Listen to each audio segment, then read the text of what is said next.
Today we have the Banggood KB2, and this is a 10 keyless mechanical keyboard that comes at a price of around $70 and this is actually an RGB keyboard with hot swappable optical mechanical switches, and this kind of a feature set is something that I just haven't seen at this price before, but there are some compromises here too, so let's check out if you should buy it.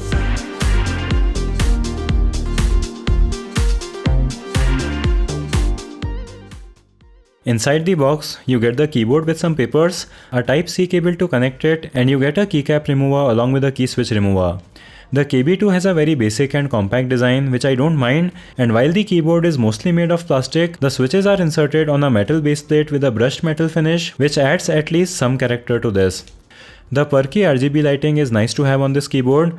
It isn't very bright, but it's still good enough to make the keyboard look nice, and one great feature is that when you press the FN key, all the available options get highlighted. The rubber feet under it keep it stable, and you can also adjust its angle by pulling its single set of legs out. At bottom you will also see the routing channels for detachable USB-C cable that this comes with. The keycaps on this keyboard are surprisingly high quality for its price. While the font on them doesn't look super premium, it also doesn't look tacky, and these keycaps are actually double shot ABS, and they also have kind of a rough texture on them, so they feel quite nice to type on. We have Gateron optical switches on this keyboard, and I just talked about how Gateron switches feel smoother than Cherry MX ones in the last video, and these are also optical switches, which means that they shouldn't start malfunctioning or double typing anytime soon, as the switches only seem to create a physical barrier between the beam of light on the board. These switches are also hot swappable, so if you want to customize your experience with different switches, you can do that, and just in case one of these switches breaks, you can swap it with something like a pause key on the keyboard, so being able to swap key switches without soldering really extends the life of this keyboard. And we also have a standard layout bottom row, so you can use any set of keycaps. I have got Gateron red optical switches here, which I prefer for gaming and for typing, but this is also available in Gateron blue, green and yellow switches.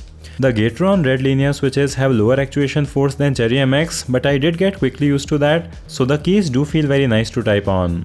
I actually didn't know a lot about Gateron switches, so I went with the red ones, but I think that the yellow switch option can be better because yellow switches are also linear, but they require slightly more force than the red switches. This is of course a 10 keyless keyboard, so we don't have number pad here, but this makes it quite good for gaming because you have more space to move your mouse, and the linear switches are also the best for gaming. The one big issue with this keyboard is that its chassis makes a pretty bad and hollow ringing sound when you release the keys, and that really affects the feel of quality in a very negative way on this keyboard.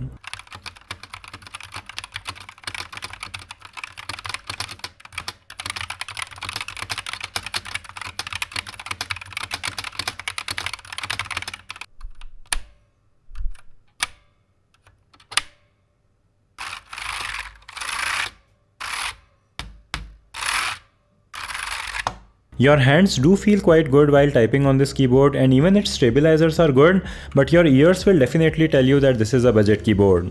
Now this isn't a deal breaker for me, and after getting used to these switches, you can type in a way that doesn't make this keyboard make the ringing sound, but if you are a person who bottoms out the keys with force, then you might find the ringing sound to be annoying.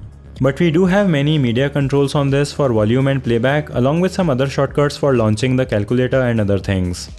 The lighting effects on this keyboard can be customized directly from the controls on the keyboard, and you have your typical static, breathing and rainbow wave effects along with some reactive effects.